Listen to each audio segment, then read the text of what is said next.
سر اگر میں مہنگائی کی بات کروں تو مہنگائی آئے دن بڑھتی جا رہی ہے. جو غریب ہے وہ غریب سے غریب تر ہوتا جا رہا ہے. پھر بجلی کی بات کریں تو بجلی مہنگی ہوتی جا رہی ہے. 300 یونٹ فری دینے کی بات کی گئی تھی, وہ بھی پتہ نہیں وہ خواب ہی تھا, وہ خواب پورا ہی نہیں ہو رہا. یہ کیا ہو رہا ہے جبکہ ایک طرف سٹاک ایکسچینج اور سٹاک مارکیٹ جو ہے وہ بہت زیادہ ترقی کر رہی ہے, آن دا ادر ہینڈ جو غربت ہے اور جو برین ڈرین ہے وہ مسلسل ہوتا چلا جا رہا ہے. کیا کہیں گے آپ اس پہ کہ آپ کی حکومت کے دوران ایسا کیوں ہو رہا ہے؟ بسم اللہ الرحمن الرحیم. دیکھیں, جو غربت کی اضافے کی وجہ تو آپ کا لو گروتھ ریٹ ہے کہ پاکستان جو ہے وہ جب بھی 5-6% پہ پہنچتا ہے تو آپ کی ایک کرنٹ اکاؤنٹ ڈیفیسٹ کھڑا ہو جاتا ہے جو بہت بڑا ہوتا ہے, اور پھر آپ کو کشکول لے کے دنیا بھر میں ڈالر اکٹھے کرنے پڑتے ہیں, اور پھر آپ 1-2% کی گروتھ پہ آ جاتے ہیں. تو اس وجہ سے پاکستان کبھی بھی 6-7-8-9% پہ لگاتار گرو ہی نہیں کیا. تو اس وجہ سے غربت میں اضافہ بالکل اس ملک میں ہو رہا ہے, اور یہ حقیقت ہے.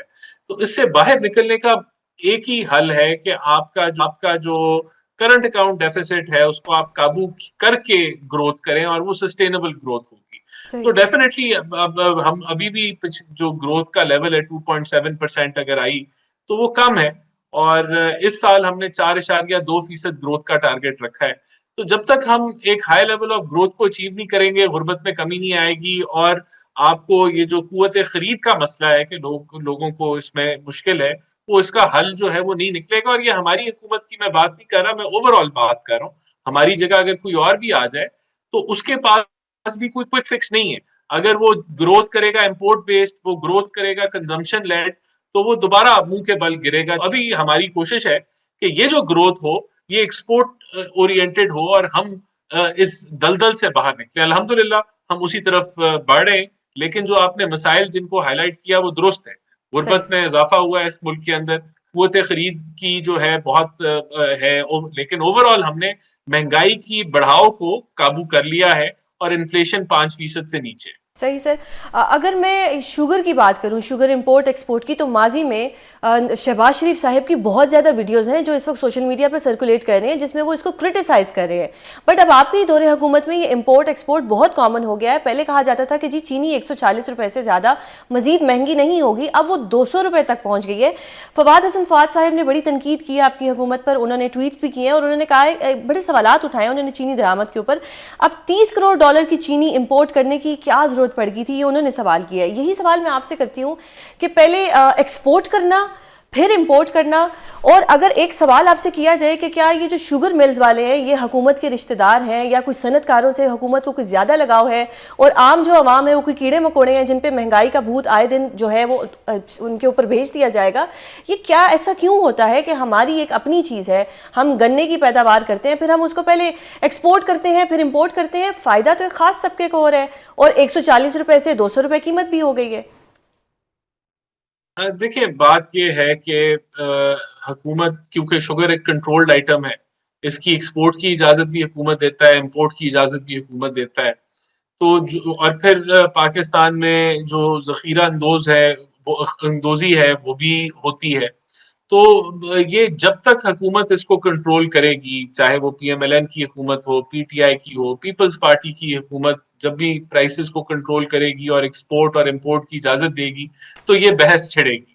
اب ہم نے کیوں ایکسپورٹ کی اجازت دی؟ دیکھیں, جب ہم نے ایکسپورٹ کی اجازت دی تو ایک دفعہ نہیں درجن دفعہ ویریفائی کیا گیا کہ ہمارے پاس اضافی شوگر ہے ایکسپورٹ کرنے کے لیے, اور اس کو ایکسپورٹ کرنے کے بعد قیمتوں میں تو فرق نہیں آئے گا, اور اس بنیاد پہ ایکسپورٹ کا فیصلہ کیا گیا. پرائم منسٹر شہباز شریف نے بھی اس کے اوپر بڑی سختی کی کہ ہم تب تک ایکسپورٹ نہیں کریں گے جب تک یہ ویریفائی نہیں کرتے کہ قیمتوں میں اضافہ نہیں ہوگا. صحیح. پھر کریک ڈاؤن بھی ہوا, 2 مہینے یا 1.5 مہینہ تو قیمت میں اضافہ نہیں ہوا, اس کے بعد ہونا شروع ہوا, پھر کریک ڈاؤن ہوا, پھر قیمت نیچے آئی.